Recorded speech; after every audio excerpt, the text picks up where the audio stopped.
go.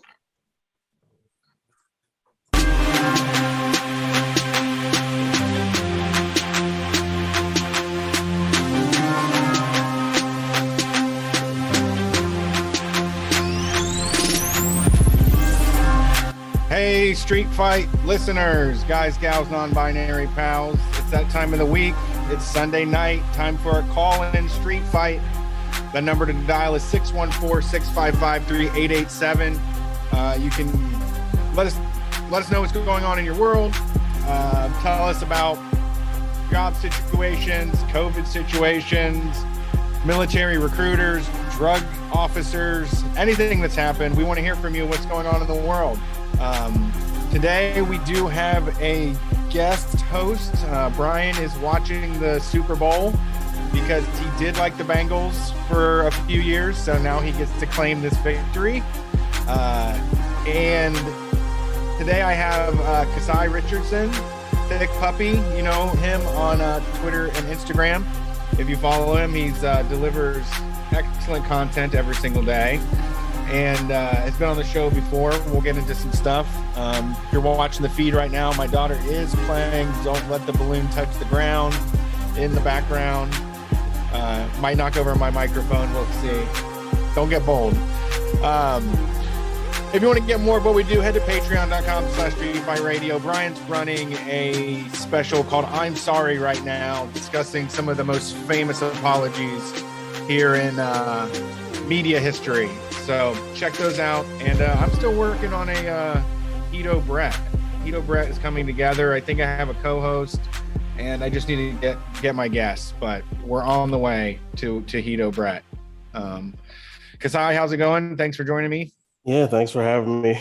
What's up, Street Fight? I'm good. I mean, as good as somebody can be up until I'm not, right? Yeah, that's how it goes. That's usually how it goes.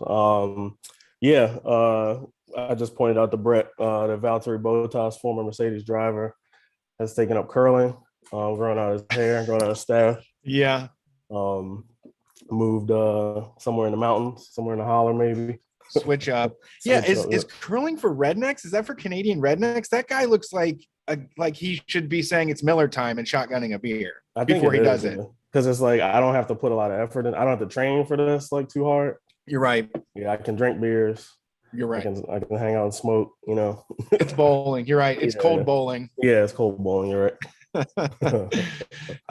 Well, since we were gonna do a show and then that fell through just due to my unwillingness to want to do anything at all. True. But let's catch up off the start, with some F1 coverage, Speed Freaks wrap up. Sure. So even if you don't like Formula One, I still think you should ask someone that does to explain this to you, or go check it out. But the end of the season was one of the wildest things I've ever seen in sports. They changed the rules at the very end to create a race. So the last 5 laps of the race, I guess, would be more competitive, and basically handed a win over to Max Verstappen that solidly belonged to Lewis, I think. Yeah, I mean, Lewis dominated most of the race. They pulled away I think he had 17 seconds on him. Yeah. At one point, stayed on, if you're not too familiar with F1, they have different tire choices, soft, mediums, and hards. Softs don't last as long, but are grippier. Hards don't grip as well, but they last longer. And Lewis is like a wizard at managing the tires to keep them fresh. Excuse me. And I'm sitting there, these races are usually early in the morning because they're overseas. And this one was in Abu Dhabi, and I'm up early, screaming at my computer. Sure he's gonna win. So it was locked in. Go ahead. What were you gonna say? I think my reaction was it was Lewis did it, he did it, and then five laps to go, there's a crash, and I'm like, oh shit, this could switch things up, because this is going to push the pack together. But then there was that requirement that all the cars stay in the same position, so there was going to be 4 cars between them.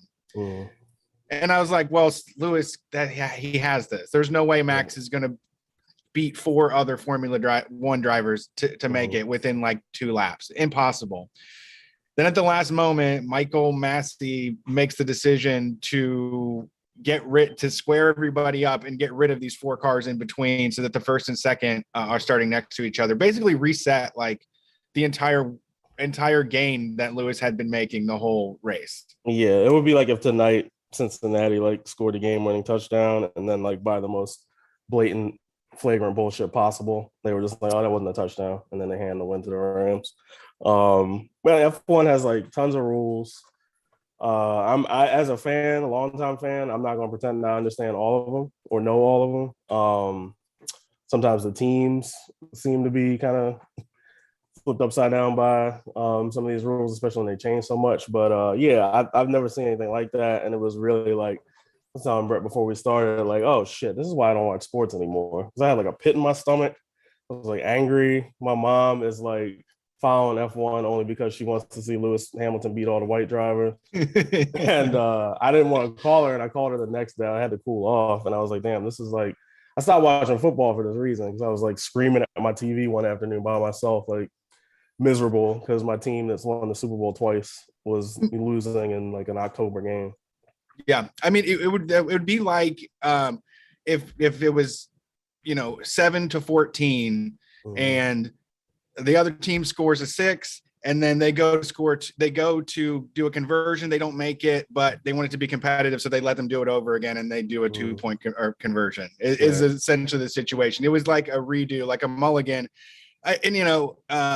and everybody was surprised. And I also stopped doing sports because I live in Columbus, Ohio, where the Ohio State Buckeyes are from. And it turned me off from football from a very early age to see people like throwing shit against a wall, to see people saying, "Oh, God damn it." Like you would go to a party and then it would look like the Buckeyes were losing, and then everybody's just like moping and mad, and no one can get out of it. So my reaction was like, that was robbery. That was the biggest bullshit thing in the world. But then I was like, you know what? It's sports. You never know what's going to happen. Like I tried to put on a smiley face, but I was just like, kept looking over and over again, like how and why did they do that? I mean, it just makes it, the credibility, I feel like, goes way down when you're changing the rules to get good results. I mean, it had already been such an exciting season, and Lewis Hamilton sailing into that record-setting win, with the beating the Schumacher record and all of that. It's like it was what was supposed to happen, and so now we have another. And who knows what fuckery happens now this year, And like getting into the weeds a little bit, like I don't know. I mean, you said you haven't been following it too much, but I just learned that so Honda made this big stink. There's 3 engine providers: Honda, Mercedes, and Ferrari for the 10 teams. And I contextualize it like wrestling. Like it felt like a lot like wrestling. Like it did. Max is a heel. He's like easy to hate. Everybody on that Red Bull team sucks. Like they're either like, I don't know, like Helmut Marko probably was a Hitler Youth. Like they all they're pieces of shit. Yeah. His dad's a piece of shit. And by proxy Max is. And like Honda made this big stink about leaving, so they froze the engine development for the other two. To give Red Bull a chance they're going to get new engines in like 3 years, I think. Oh, really? Or new engine formula. And Honda did this fake me out where I think like last week or 2 weeks ago, they were like, oh no, we're coming back. The triumphant continuation of the tradition of Honda F1. So the engine free was for nothing. And it's that kind of sport. And like, I get why people don't have a stomach for that, getting up early, watching, rich dudes race around in a circle. I get it. But this season, just seeing so many people get into it. And that day on Twitter, I've never seen so many people tweeting about F1 before at the same time. Yeah. They had a real perfect storm happen with their ability to be able to still compete during quarantine. Yeah. And then having this amazing season, this very competitive season. Yeah, I'm sure the excitement's only going to build, for this year. I mean, as long as Lewis can get it, like I won't be able to get rid of it or get over it. But if he just loses a little bit of oomph this year, just 10% of oomph from like the gut punch, and he can't secure that eighth win, it's just going to be so frustrating. It's just like you've changed fucking history. Now we're going to go the butterfly effect situation. Who knows what happens? Well, Max did say he's like I couldn't have done another 5 laps of that at Abu Dhabi. He was like and he's like, this season took a shitload out of me. Yeah. Which, boo-hoo. But you get paid pretty well to deal with it, so whatever. But yeah, I'm with you. And I told my friend who just got into it, I was like, if he doesn't win, I mean, every race sounds, greedy, but yeah, there have been seasons where I just haven't watched specifically because he wasn't doing as well. And I think like for a more casual fan, it's a great sport to just get in and get out with too. It feels like there's less investment than like the mainstream sports here, where it might be tied into like where you're from or your family or whatever, where you're not punching holes in the walls and shit. Yeah, I mean, and there's not a lot of longevity when it comes to teams and drivers and all that stuff. I mean, the good guys get the spot, but I mean, I've been watching for 3 years now, and I've seen drivers move to like 3 teams. It's a revolving door of people that are in and out, and sponsors and everything else. Yep. So it can change a lot. And Valtteri Bottas moving down to Alfa Romeo. Feel bad for that guy. I feel like he got shit on a lot.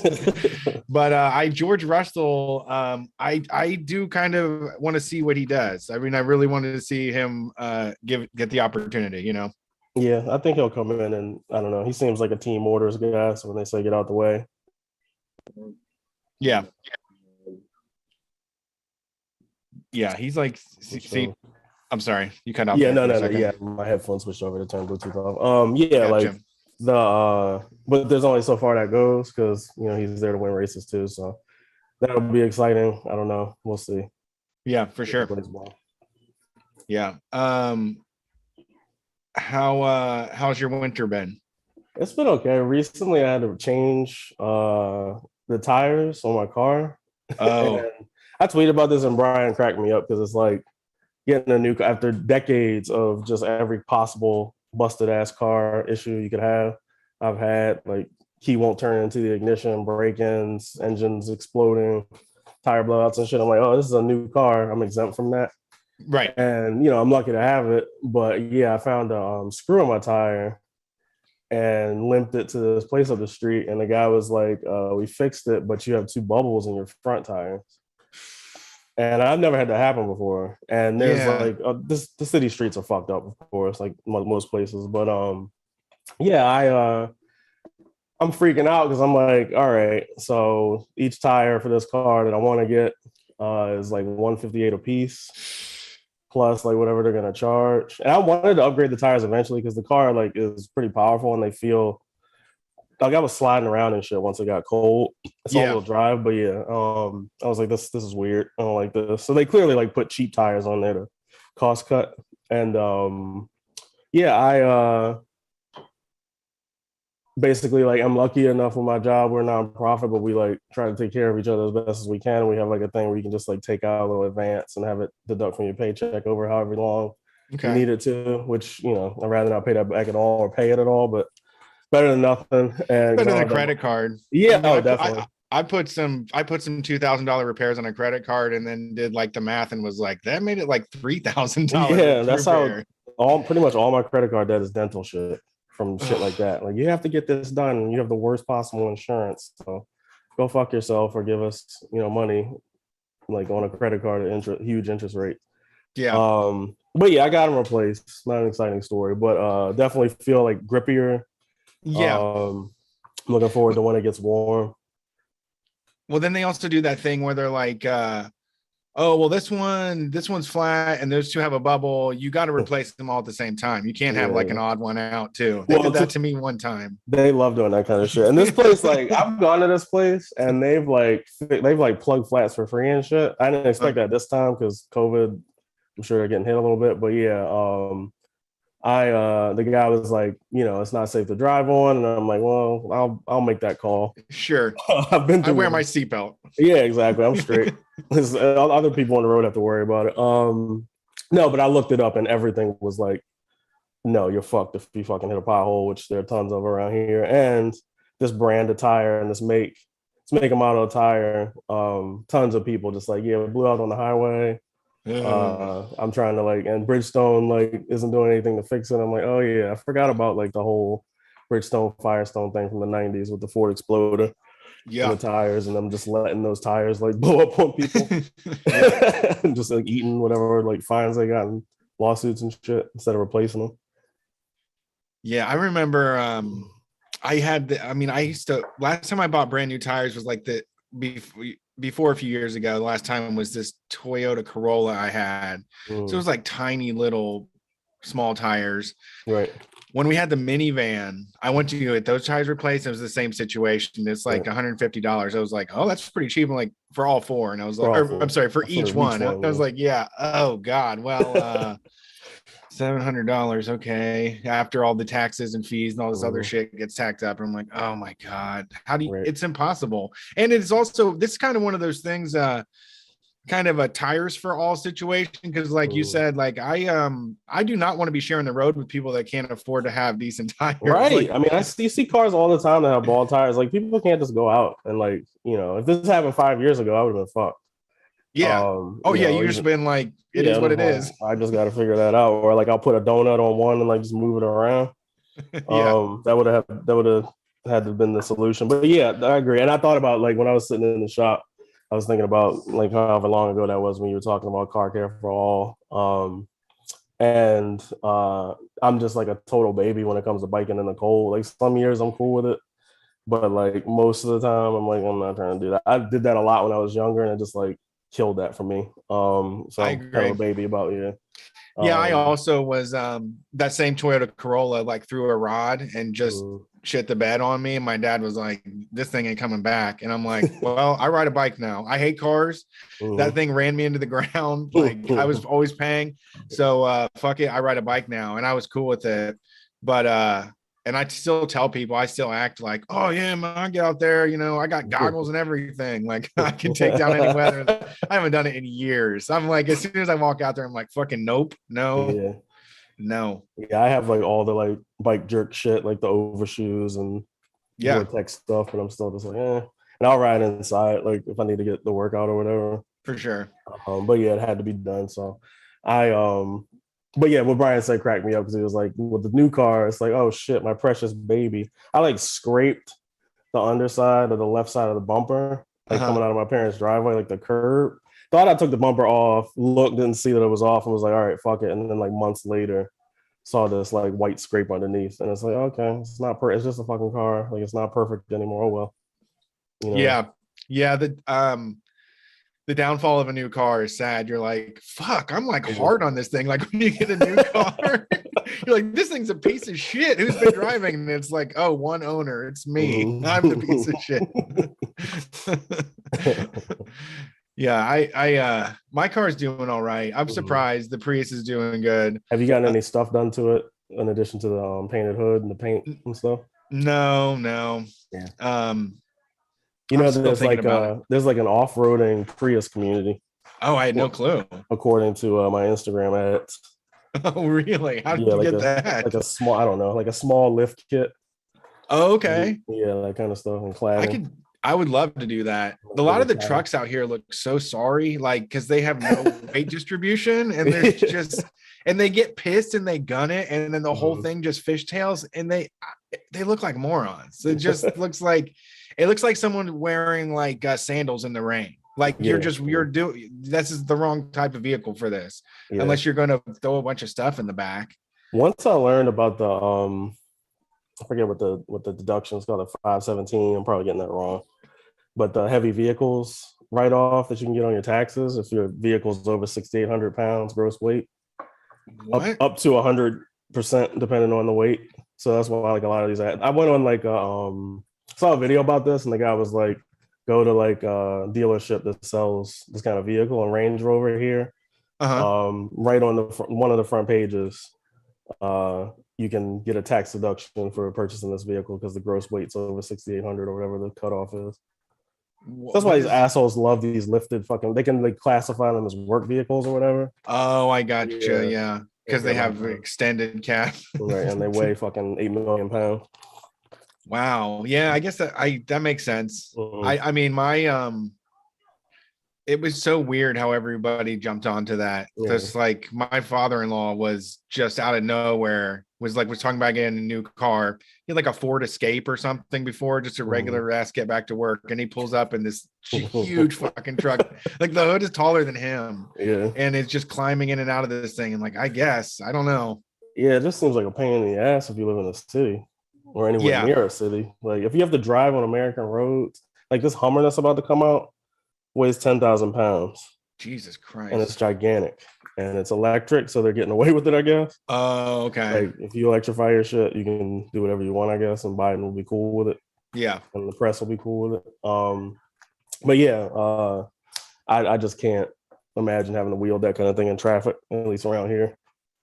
Yeah. And I'm like I'm doing DoorDash now. Mhm. And so I mean I get like 43 miles per gallon and stuff. Right. But I see other people doing it in like an SUV and shit. Like Yeah. just driving around all day in an SUV, just burning up that $3 gas like it's nothing. I wouldn't do it. It wouldn't be, I couldn't see it being worth the money if I had to pay, $40-$50 to fill my tank every day. That takes a couple hours to get that amount, Right. to even Right. get there, to pay for the damn gas. Yeah. Mhm. It's weird.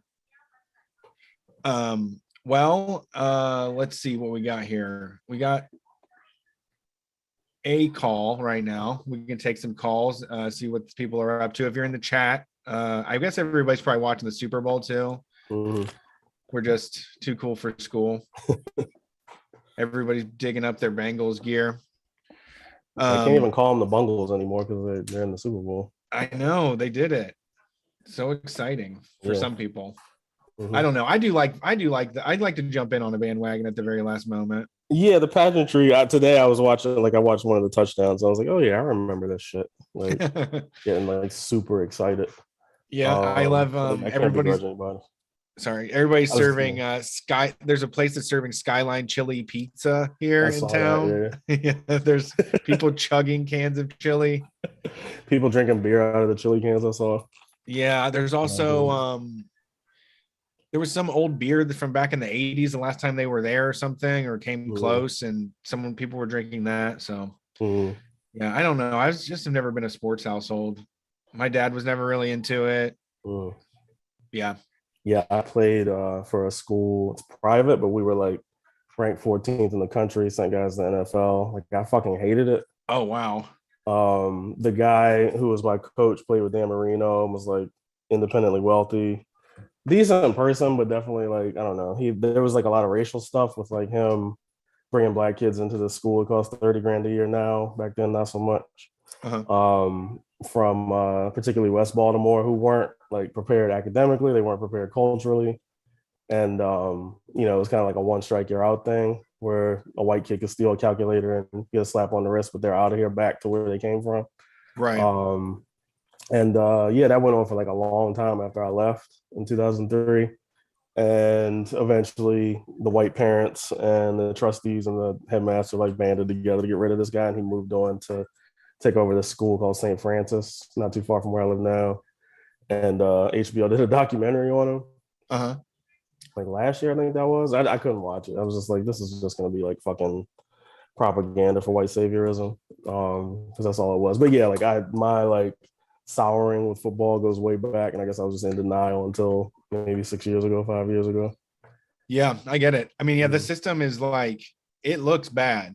It's like, I mean, it's just you don't have to say anything. Just you see what they're doing looks bad. Right. Yeah, it's like, I don't know. I don't know. I don't know what would wake somebody up to that. I guess besides just like more just hateful attitude, they don't want them in the school. Right. And that's, yeah, I don't know. I don't have an experience with it. Let's take this call. Sure. Thanks for calling Street Fight. Who are we talking to tonight? Hello? Hello? Hey, what's up? Hey, can you hear? Yeah, how's it going? Hey, it's Adam. Hey, from South Paws. Oh, hey, how's it going, buddy? Crappy oats. Hey, sorry, I was just catching the end of the halftime show and it was like really loud, so I didn't hear you guys beat me in. All good. Yeah. How's the game going so far? What's going on? It's okay. The Bengals are down for the Ohio update, but this is the first game of football I've watched this year, so I don't really know who's good or really anything other than Joe Burrow wears like cool clothes. So, What's your so I was watching. What was that?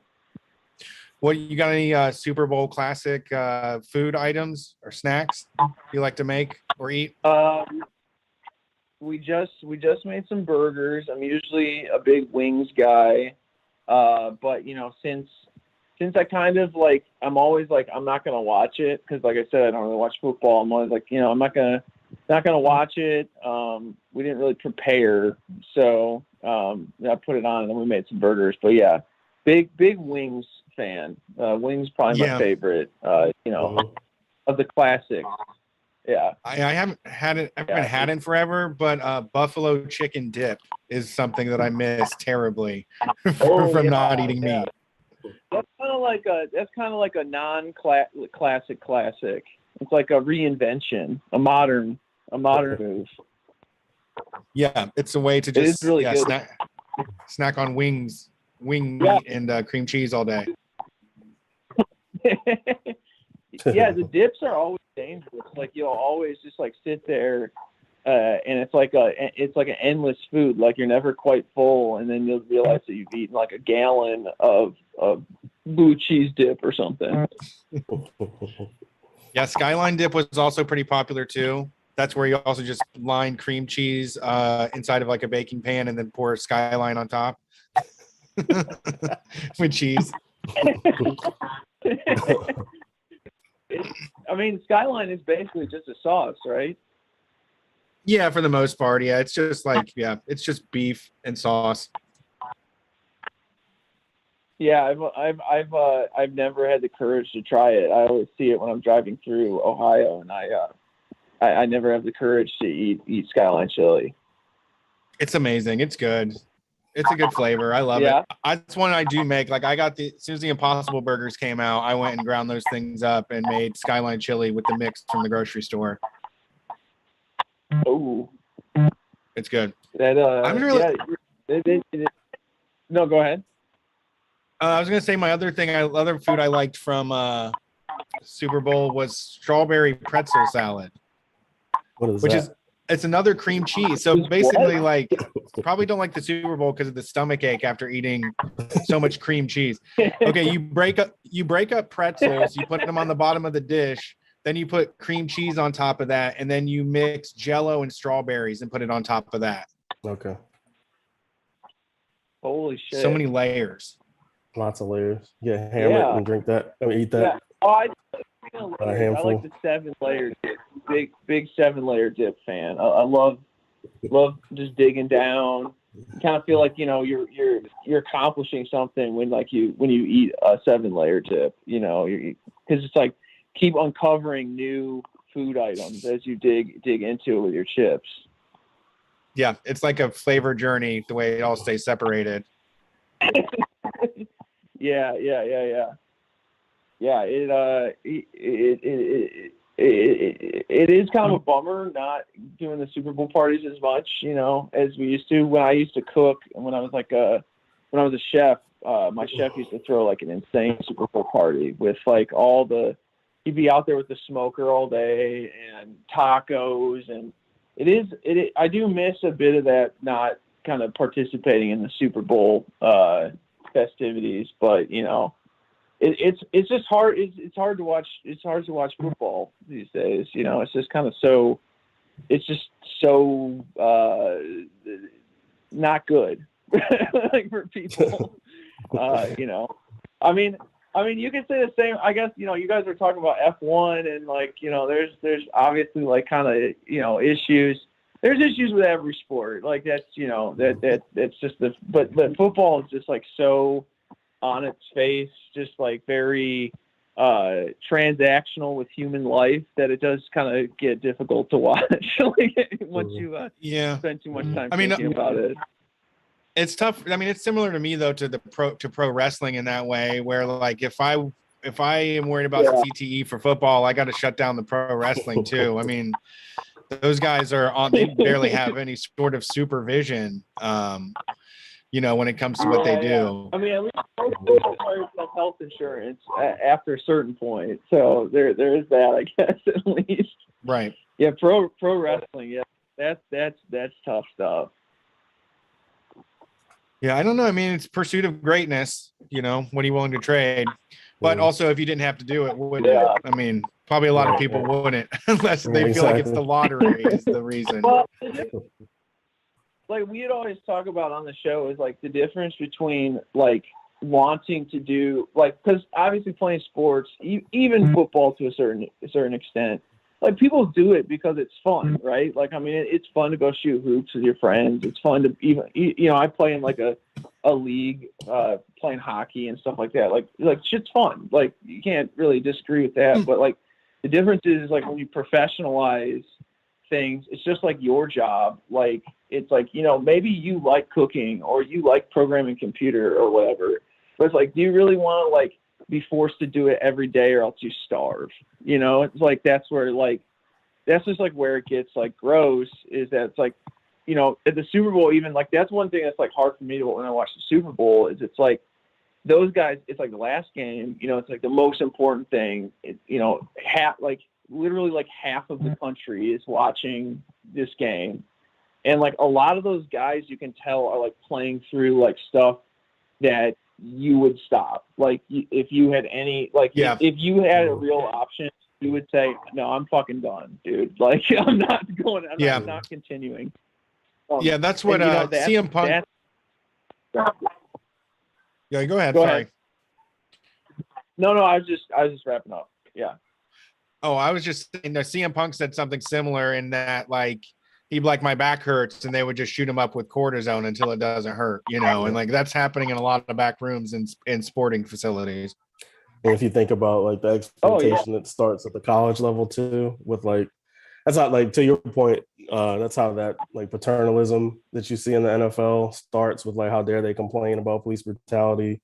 How dare they want protections? Like, I think a story that didn't get a lot of traction, I want to say maybe because it broke around the election, was that the NFLPA stopped using race norming to like decide claims for guys who had just gotten done playing, which is basically like this medical assumption that Black people can take on more pain physically than white people, right. And therefore we're going to pay you 100,000 versus $1 million, even though you're debilitated. So yeah, like to my points earlier with like just not watching anymore, a lot of it had to do with like some of the race stuff and like knowing what I know from coming up around those types of people, and just like at an even higher level, obviously, because you have billions of dollars on the line. You saw the beginning. The beginning is like, we're gonna pluck you. There's no hope. You live in a place where we don't provide hope for anything else. Any sort of normalcy or structure or safety. But we'll give you the opportunity. You better not mess up, more than one time. And then you get filtered to the big time where you're now, trading in the ending, the last half of your life, like how the quality of what your life is going to be, once you retire. It's going away. And it's interesting to see players now like saying, I'm not playing anymore because I want to have like a future, like physically, mentally. And can you roll a few million into a good fast casual restaurant and do that instead of fucking playing for 5 more years?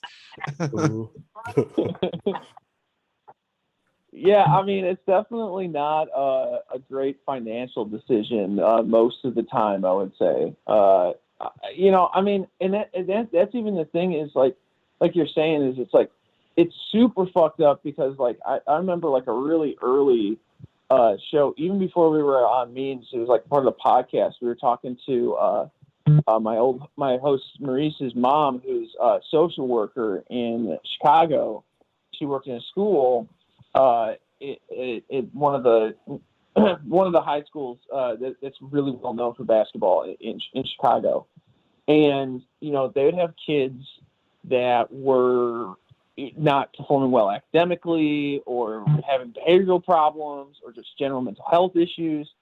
And as a social worker, she had to make the decision to try and kind of paper over those and maybe not offer the kind of professional help that she would have in a normal situation, because the best choice was for guys who had like a real shot at the NBA was to be like, okay, like let's lie about these things and say that they're not really there, so they get into college, and then college can keep pushing them along until they get in the NBA, and then they'll be like, this is just the best thing materially and probably for their like long-term success.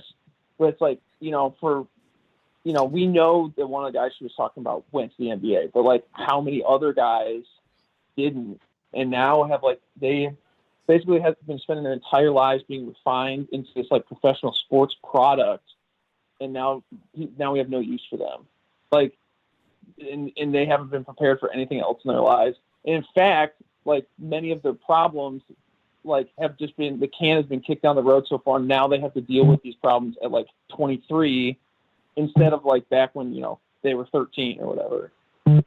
So it's just like, the professionalization of sports just leads to like this industrial complex that like literally refines mostly, disenfranchised racial minorities in the United States into like just sports products.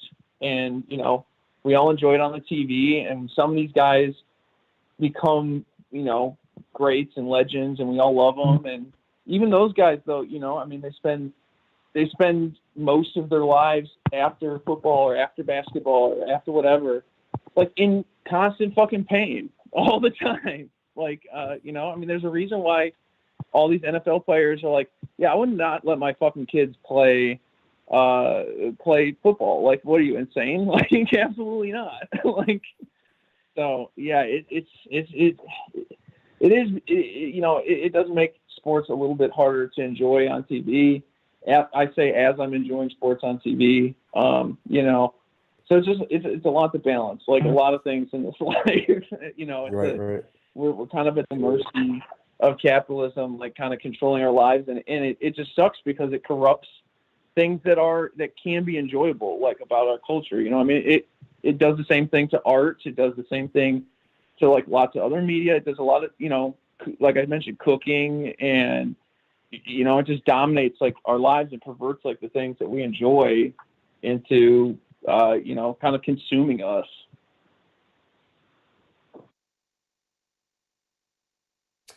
You're muted, Brett. For sure. Sorry. Okay. I was coughing. Are you guys? Yeah, no, I know it's challenging. But how was the halftime show? Oh, the halftime show was fucking awesome. It was okay. I'm sure you could have guessed it. That was really the reason we went, and my wife and I just went and saw the new Jackass movie, which you want to talk about guys giving up their bodies for our entertainment. But I was kind of trying to time it to come back for the halftime show, because I was like, well, halftime show is going to kick ass. And it definitely you moved from sports fan to halftime show fan. Yeah, I know. I was thinking that. I was like, I've become the guy who like watches the Super Bowl for the commercials and stuff. Yeah. I'm like, that's honestly why I was like, well, I want to catch a few things so I can tweet about them and stuff. I gotta get on the commercial memes and the halftime show. Yeah, you're no longer the three guys sitting on the couch with their elbows on their knees. Watch the whole game. No. All right. Thanks for calling in, man. I appreciate it. Yeah. No, I hadn't called in for a while, so I figured I would, since I'm just sitting on the couch here. So we appreciate it. Thank you. Where are you at online? People want to see. Are you still Crappy Oats? Well, now I'm Crappy-ist Oats. Okay. I was Crappy Oats, then I was Crappier Oats, and now I'm Crappy-est Oats. So CRAPPIEST PPIEST Oats. So Awesome. yeah, you can find me there. Yeah. Cool. Thanks, man. Appreciate it. Hear from you guys. Oh yeah, I forgot about your awesome cars too. You got to call back and talk about your fucking cars. All right. Well, yeah, I am doing, I'll call in a few months. I'm doing, there's a great motorsports group called Out Motorsports. It's like LGBTQ kind of motor enthusiast thing. And they're doing like a big time trial race up in West Virginia in May. So I'm taking the Miata out. I'm going to try and do my best to take home a cup, hopefully if everything goes well. If not, a lot of fun. So yeah, I'll definitely I'll call in and let you guys know about that, because that would be I'm really looking forward to that.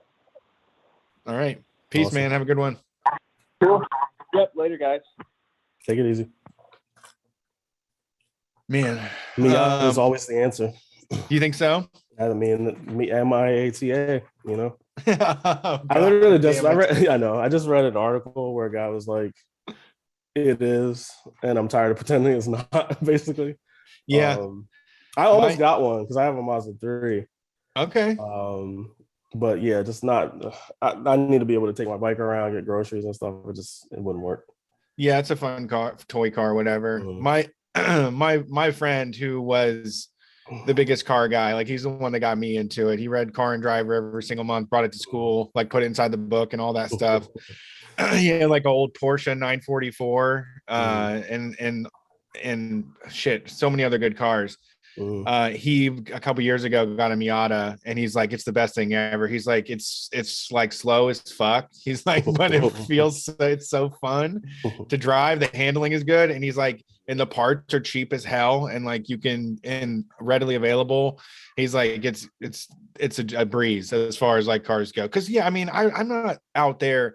I'm not going to put in the work to like hit the track to figure out how to take corners and stuff. I need like a little bit of a, I don't know, like a beginner level car or intermediate. I was like, so I have a feeling, I'm gonna put a prediction out there, that whenever the new one comes out, the prices for all the older ones, especially the ones from the 90s, are gonna skyrocket. I don't know if you've been paying attention to what's happening with like, especially collectors cars right now.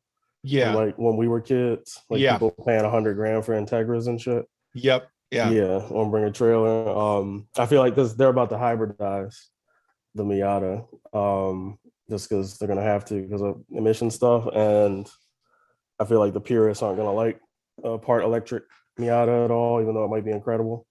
Yeah, will likely be incredible. So yeah, I don't know. I kind of just like watching some of the cars that I've seen, like the prices. I used to drive, so my old job, rich dude, Harvard educated, ran this healthcare business that I got through knowing his son, and he used to have company cars, probably still does. And at first, it was like old Jeeps and Land Cruisers that he owned because he has like all these cars and houses and shit. And I remember like for a few years driving those 90s Land Cruisers that he owned. They had like 300-something thousand miles on them, pouring power steering fluid in them every day. But they're going for like 80 grand. Jesus Christ. Like at auctions and stuff. And it's just like rich dicks with nothing better to do with their money, apparently. But yeah, I do feel like that's going to start happening with some of these cars that are coming out recently. Yeah, it's people go back and buy stuff that they remember from when they were younger. And then I think also some of that stimulus money, I think a lot of people dumped it into toys and shit like that too, or was a little extra bonus for them to finally make the purchase. Yeah, I mean, my dude used to have a Toyota MR2 twin turbo that was so fucking hardcore. And my other friend did have an Integra. I did see that. I did see some of those.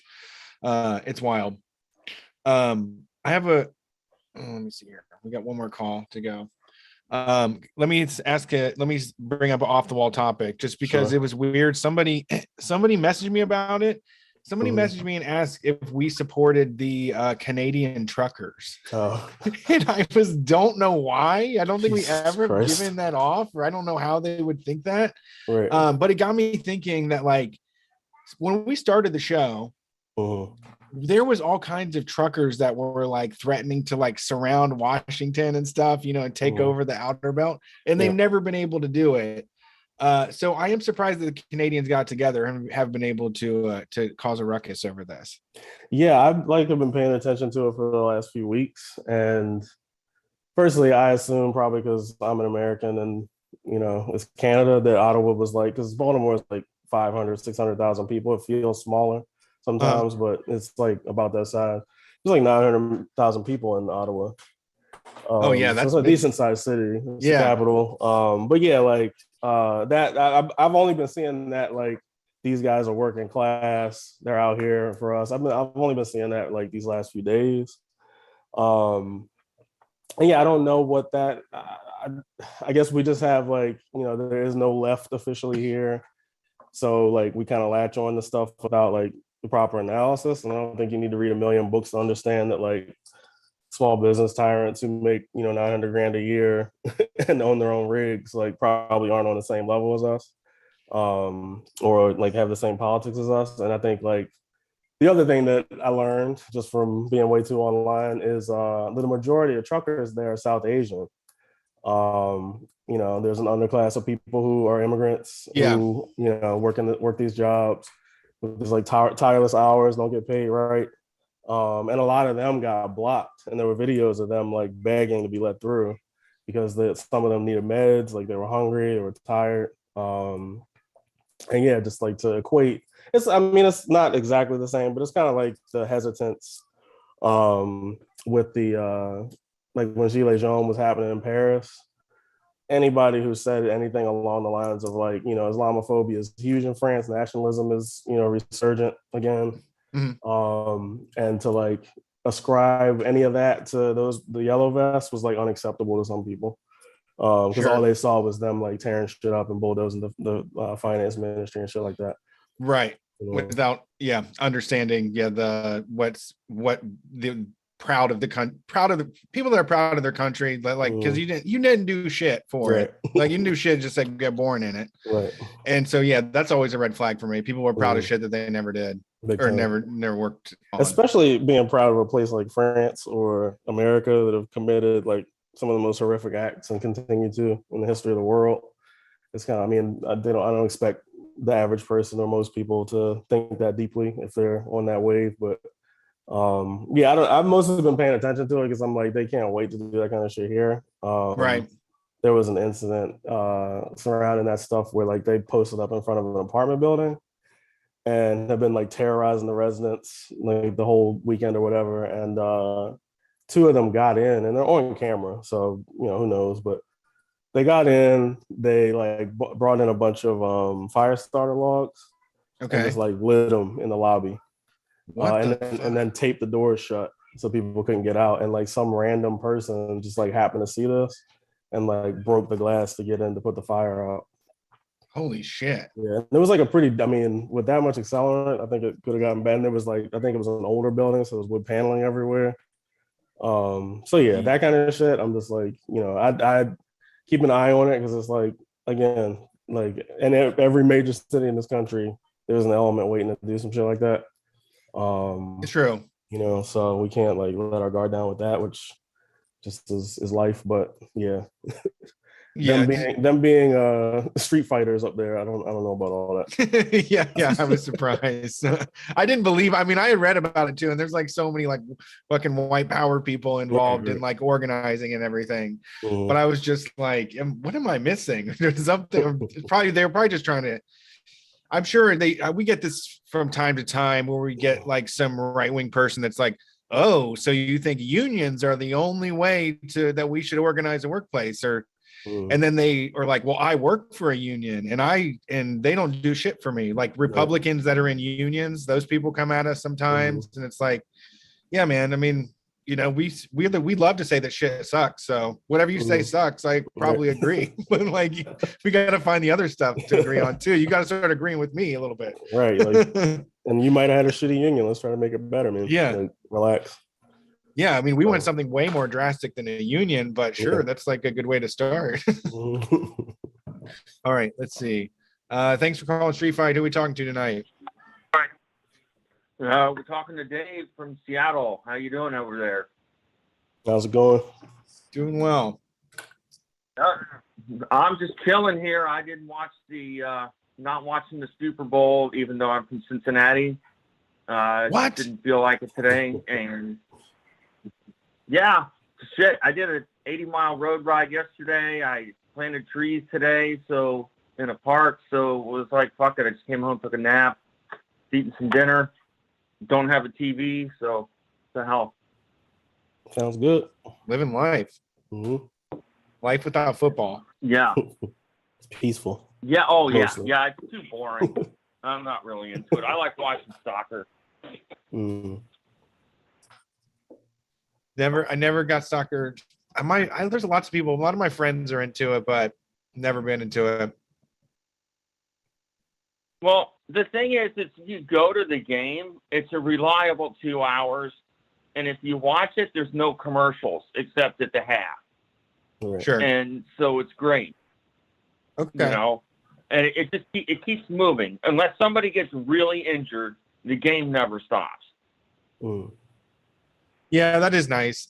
I do remember because Columbus Crew was like the first MLS stadium to be built or something, soccer stadium in America or some shit. So we went a couple times, and it is fun to see in person. Yeah. So I just thought I'd call and kind of update y'all. I've called a couple times before, but we had an election, local election this year. We have these stupid odd year elections. And we got a shitty mayor, a shitty city attorney, and a shitty council person out of it. Okay. So, yeah, I mean, they're doing homeless sweeps with less than 24 hours notice.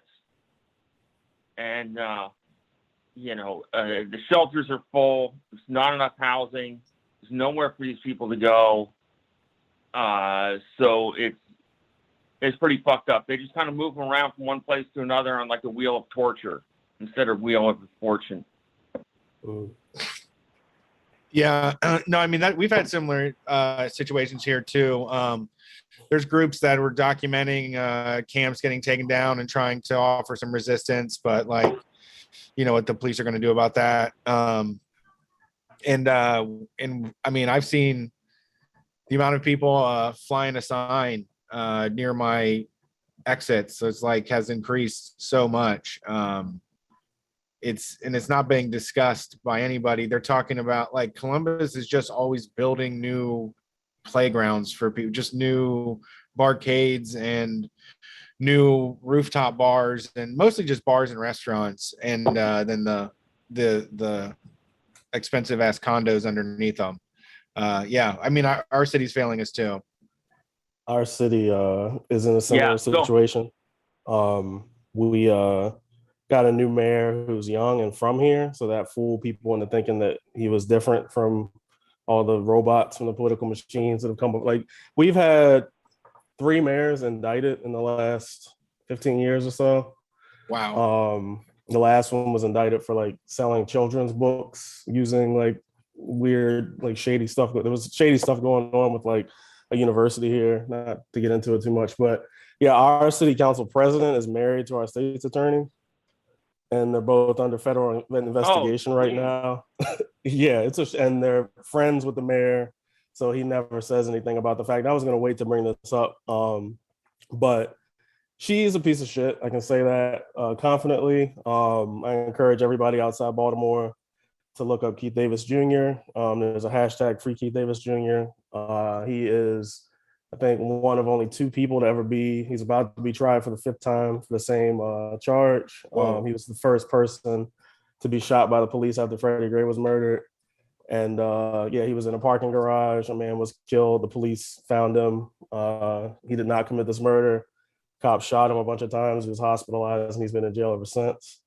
And Marilyn Mosby, our state's attorney, has been like, I mean, it's nothing short of a vendetta where she's just been prosecuting this guy over and over again. There's been all kinds of prosecutorial malfeasance, all kinds of like fuckery with the evidence and video and stuff from the garage where this happened. But there's like a huge network of people surrounding Keith and Kelly, his wife, and their kids, just like trying to lift them up. But yeah, it's just like, and on top of it, these people are like maybe going to go to jail, which, you know, as an abolitionist, I don't wish that on them. It's not going to fix anything, them getting locked up. But to have like, and it's the same situation here, like what you're talking about with the sweeps and stuff, where just like, it's not discussed in the channels it should be. Our mayor literally told us to get our asses on the streets last week or 2 weeks ago. Like we haven't been on the streets, some of us longer than he's been alive. So yeah, it's really like these Democratic, especially mayors, and don't let them be black, because that does try to trick people into thinking they're down, you know, for the fight or whatever. It's tough. Yeah, our mayor is half black, half Korean. And so, yeah, I've heard a black friend of mine made a similar comment about it and how he's going to be able to get away with a bunch of shit. And he hired his niece as some kind of deputy mayor for some goddamn thing or another. Now, you know, his niece is not Ivanka Trump, and she's competent, but still, it's pretty lame. And he has a partner, a woman. They're not married, and he spends most of the time at her place across the lake in Bellevue. And so what that also means is that because they're not married, she doesn't have to submit a financial disclosure form. And that was true for a former mayor. The woman that she was with, had been with for years. They never got married. And her wife is, you know, very wealthy, but never had to disclose any of their finances or her finances. So pretty kind of underhanded, sleazy, just kind of ridiculous. Fortunately, we got Shama Sawant ready to call bullshit at every turn. I mean, every turn, every time. There's some big demonstration at Starbucks on the 18th. I want to know, when the hell is it? Anyway, some morning this week at the Starbucks headquarters. I can't go to it because I'm working at that time.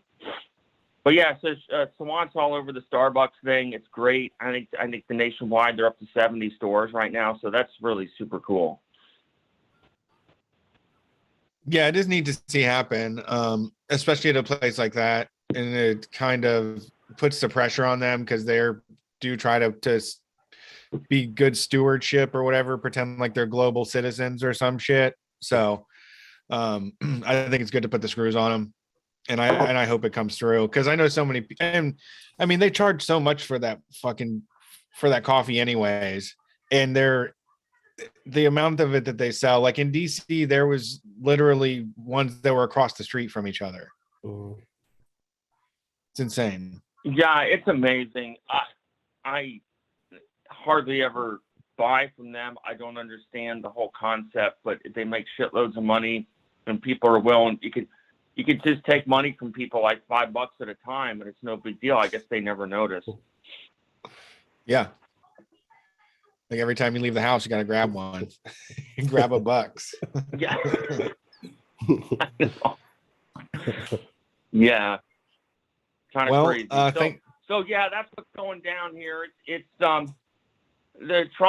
building some housing, but it's not nearly enough. And we have problems with NIMBYs, of course. And there was a meeting. Unfortunately, I didn't go, but I read a report that homeless hate was flowing. It was some neighborhood meeting with the city council person, where the city council person had to remind the attendees that, yes, homeless people are human too. So, you know, it's pretty bad. Yeah, it's going to be a reckoning. I don't know. Eventually, maybe. I hope so. We have to deal with this in a different way. I don't know if millennials, I don't know if enough of us don't care or get apathetic to that point. I don't know if we can hold strong to it. I don't know if Gen Z sells out, but it is becoming like, it's hard to deny that a lot of these like young, hopeful people, it's more like the person that can get in these positions of power have to just be a certain type of person. It's like to do a certain function. It's not a matter of imposing your will on anything. It's a matter of, you know, rising through the ranks, Yeah. So There was that. I gotta go. No, go ahead. Got dinner. Oh, sorry. Go ahead. No, go ahead. Okay. Yeah, I gotta go. I got dinner on the stove. I just want to say I'm part of the mutual aid group, Transit Riders Union here. That's Riders Union, not drivers. Riders, as in people who sit on the bus. We have a mutual aid group. We got some money from the county. Well, supposedly you haven't seen it yet, but we support 2 camps in Ballard. And we go out there every Sunday. Now, I had to skip today, but somebody makes a home-cooked meal, and, people bring different stuff, and like harm reduction kits, and I always bring some fruit and, cookies. One of my cousins made cookies that I brought. And so, yeah, we just try to, treat them like human beings, not make them have to sit through some ear bashing at a religious place and whatever. So we're just, and if we got money, we fill requests for tents or shoes and clothes or whatever else. Where do we send? Where can we send the money, or websites or whatever that is? Transitriders.org. Yeah, transitriders.org. There should be something on the website for the Solidarity Fund. So yeah, I hate to ask people for money, but $5, it'd be great if people can contribute. But like I said, we're supposed to get $70,000 from the county, but we haven't really don't quite have the money in hand yet. So okay, sounds good. Transitriders.org. Yes, that's us. Cool. We do a Appreciate whole it. bunch of Thanks. other stuff. Maybe I'll get into it in another call. So all right, Yeah, talk to you later. Please call back. Thanks. Oh yeah, Trillbillies, man. I love the fucking Trillbillies. I just started listening to them a couple weeks ago. Yeah, they're good guys and gal. Lots of fun. They're funnier than shit. All right, later. Peace. Bye-bye. Yeah, I just remembered out of nowhere you're talking about like people around our age and older. Did you see that mayor in November who resigned down in Florida? No. Like a city council meeting. He was like 30. I think his name is Matthew Piggott. Can't remember what city in Florida it was, but yeah, he like got on the mic and was like, "This isn't a job for me. This isn't what I thought it was. I can't do any real work in this position, and no one should think that they can. Peace," and just like dipped, and like no one knew like what to do. Yeah. He was like, "Make sure you get this down in a minute and make it official that I'm tendering my resignation right now." Yeah. Okay. Yeah. So more of that maybe, because like when I think Brandon Scott's our mayor's name, like this guy was making playlists and getting his hair cut all funky, and people were falling for that shit because like I don't know what else are we gonna do, most of us. So I can't begrudge people too much, but yeah, it did feel like our last mayor was an older Black woman who clearly was in it for the grift. And we have this thing where like the city council president becomes the mayor. It's like a pipeline almost. And then like a couple years later, just in the elections, because like when Republicans run here, like they get no votes. So Democrats just have to like primary all the other Democrats and they win basically. Okay. Yeah, like all the lip service around trauma informed this and that and equity, like can't hear those words from these people anymore, quite frankly. Yeah. Because it's you're not really trauma informed when you're giving the cops $38 million more than they got last year or the year before. It's that the REI podcast. We got that REI podcast. Same thing is it was like, I mean, they can just say the stuff. And for people that don't care about, what this actually means or about transformative justice or changing society in a real way, it does sound good to be like, oh, yes, we need to know everyone's attachment types so we can deal with them properly. We need to be honoring, allies as well as the rest of the queer community. They just mutate everything into something that just doesn't work. Yeah, and I mean I kind of want to thank them because they make my job as a killjoy a lot easier. Just for sure. I have no problem shitting on that stuff and then trying to do a good job of like highlighting what we're getting right. Because it's so egregious. And when he was mentioning Starbucks, I was thinking about REI because I haven't listened to that podcast, but I saw some of the transcript. And it's just like that, like I guess I only really paid attention to it from bike companies, but when like the protests were happening in 2020, these outdoor companies were like falling all over themselves to prove that, you know, they weren't racist, they weren't transphobic, they weren't misogynist, they weren't classist. And it rang hollow as shit. They put like more women and black people in their ads and stuff. Yeah. White guys and issued statements and shit. And then like come 2021, basically, all that's out the window. And I mean, this is why you can poke holes in all of this shit is that they you know, the diversity officer is there on the podcast with the CEO, and they're talking about unions, and it's like that unions affect black people and queer people. Like like if you say that you fight for all of these causes, like this union would benefit the people, you know, that you were posting Instagram stuff about. Like you know, it's not just a matter of saying the right things. Like you're supposed to actually believe this stuff thoroughly. Like you need to have some roots here on why exactly you care about people and all of this, you know, or it's just it's other than that, it's just as extremely like selfish or just trying to get ahead. There's friends of mine that I have that are like way, like we started doing Street Fight forever ago, and a lot of our friends thought we were pretty wild and pretty out there, and they would argue with us a lot. But you know, some of them have, as like things have moved on from Occupy to, you know, George Floyd last year, those protests, like they've come to see like the whole thing is racist, the whole thing is corrupt, and like, and then there's other ones that are just doing the whole like, you know, I take my kid to drag queen library stuff, you know, I don't send my kid to they don't do any activities that have any diversity or anything like that, but you know, they read books about, you know, they read children's books about black kids, or they have a black Barbie, but you know, don't go to a school. They live in a completely secluded white suburb, you know, and it's like, I don't know. I don't know what, I don't see like the dedication there. I don't see like the living what you say you believe, you know. It's besides just showing off to other people like, oh, I think the right thing too, you know. I wish I could like give a presentation right now on like not the other side but a connected side to that, with like going back to Marilyn Mosby, our state's attorney here. You know, she's got 2 terms under her belt at this point, and when the federal indictment dropped, NAACP, all these black activists and journalists and politicians like circled the wagons around her, and like her national profile is basically built on the lie that she stopped prosecuting people for weed, like her office did. Oh yeah, I think I remember that. Yeah, that like took off, and every once in a while I'll see some like talk she gives, or you know, Baltimore Twitter just explodes every time like somebody from the Nation or the Atlantic like starts praising her and saying all the like her office has like 80% held without bail rate for people being tried. Yeah.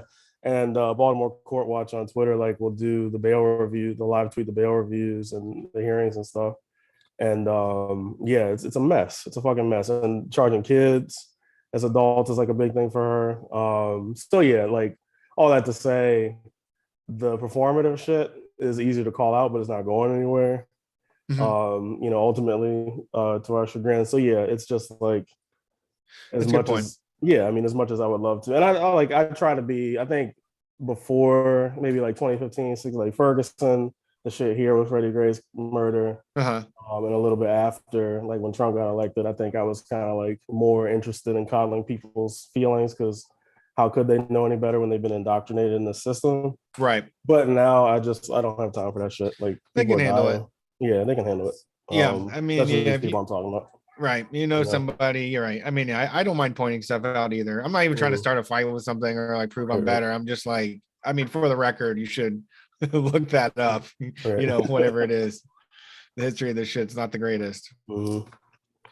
All right, man. Well, thanks for doing the show. I appreciate it as always. Yeah, no problem. Super Bowl, I think took everybody's attention today, but thank you to our 2 callers. Appreciate it as always. To hear from you, Brian and I will be back on Wednesday night for Street Fight, starting around 6 p.m. Eastern Standard Time. You can watch us on twitch.tv/Street Fight Radio, and you can find us on all the social media. We're Street Fight WCRS. You can find Kasai Thick Puppy THICC_PUPPIE on Instagram and Twitter. Anything else you want to plug? Kasai.substack.com. I'm about to like become the anti-Matty Iglesias on there and like actually start writing sensical shit. Okay, I love like, that. You know, just trying to double down with committing to that in the next few weeks, months. So yeah. Okay, be happy to read that. Kasai.substack.com. Appreciate it. And I'm already subscribed to this. I forgot. I've been subscribed to this. We will see you on Wednesday. Join the Patreon. New merch is on the way, including some pins and stickers and stuff. We'll see you next week. Peace. Peace.